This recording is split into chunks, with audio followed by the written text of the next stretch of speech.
food. Yes, that's right. And Allan, the food dude, has arrived. Hello, Allan. Good morning. How is everyone? Concerned. Concerned? Well, you said you're talking about guessing what we're eating today, so that's... When Allan comes in and says, you'll never guess what this is. You'll never guess in a million years. So Okay, right. So let me ask you a couple of questions here as we get ready to never guess. You got to give us a couple of... Let me ask you a couple of things. Is this a typical dish, or is this a concoction that you just made up and said they'll never guess what this is? It is a time-honored dish. It's What's been around a while, What's but I haven't opened it yet, but I can smell it. It smells good. It does. It does. So it's warm or cold. It's warm, right? Yeah. All right. So what does it look like? Looks like baby pancakes. Looks like baby pancakes. Yeah, but good. what are they made of? Potato. There you go. Potatoes. Mashed potatoes. Oh, potato They're pancakes. potato pancakes? Yes, these are herbed garlic mashed potatoes made into little potato cakes. Definitely eating them now. Oh, wow. Yeah. This is money. I like it. Nice job. You know, it was one of those just stupidly simple, amazing recipes, and you just kind of go, it can't be that good. When you said pancakes, I'm like, well, where's the syrup? But this is not that kind of pancake. Not that kind of pancake. No. If you add syrup, you could put syrup on these.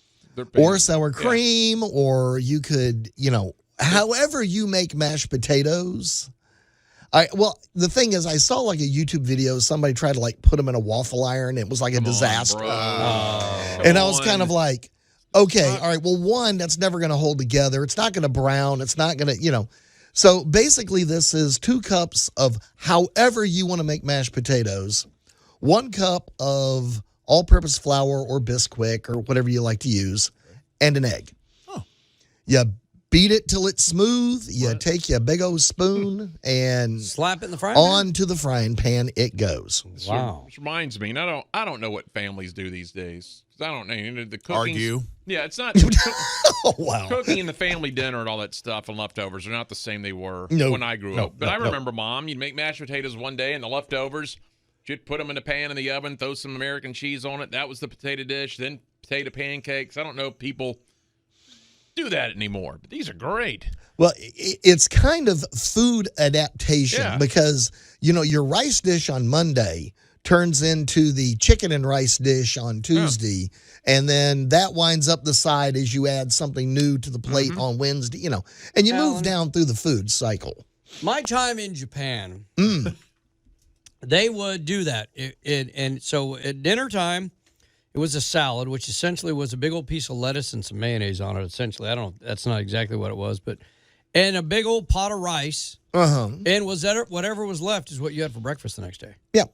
That cycled around. And your time in Japan, what day do they have pizza and tater tots? Because it always seems that's on the Japanese or the Chinese buffet. I'm like, this seems odd, but it must be legit. And the ice cream. Yeah. It was soft serve day. Yeah. What's in here? There's some green stuff in here. Well, there's a little parsley, a little tarragon, a little herbed tater going on. Okay. Little onion, salt. Like I said, this was a garlic mashed potato, and this was a serious batch. Light on the garlic, though. I like that. Just enough. It was medium on the garlic. I mean, you're not going to run somebody out of the room with it, but it's definitely there. How are you doing? Keeping in mind you guys are trapped in a small room together. No, that was good. Lighten up on it a little bit, man. but any style. So if you like cheesy, the cheesy would have been good. If you like just plain, it'll make a nice little potato cake. My next experiment with it, I might mix it, half and half with shredded tater for hash browns. Oh, I thought that sounded like a good idea. I hadn't done that yet, but it's a thought. Coming next week. Yep. So mashed potatoes. Honestly, that was it. Flour and an egg. That's it. How much flour? 1 cup. For 2 cups of mashed potato, 1 cup flour. To hold it together, essentially. Yeah, it just gives it that little body. You got to have something to hold it together. So the egg's the binder, right? The egg is the binder. It kind of gives it, it lets it brown. That's the big thing. That's why it looked like a pancake. Right. It's got to get a little char on it so it'll hold together. Well, see, you got to go back to the single guys cooking. What gives it the brown is the high heat. Yeah, in a short amount of time. And smushing of the spatula. The single guy's cooking. All right, this is perfect for you. You get you a big old box in the oven. Get you a big old box of instant mashed potatoes, and in 30 minutes, baby, you're going to be serving tater cakes. Smash it in the pan on high heat. There you go. We'll post this up at newstalk989.com, and also all links to Allan the Food Dude. It's simple. It's the Cooking Today Show, right? It is, thecookingtodayshow.com. There you go, Allan the Food Dude. Good stuff today. Once again, nice work. Awesome.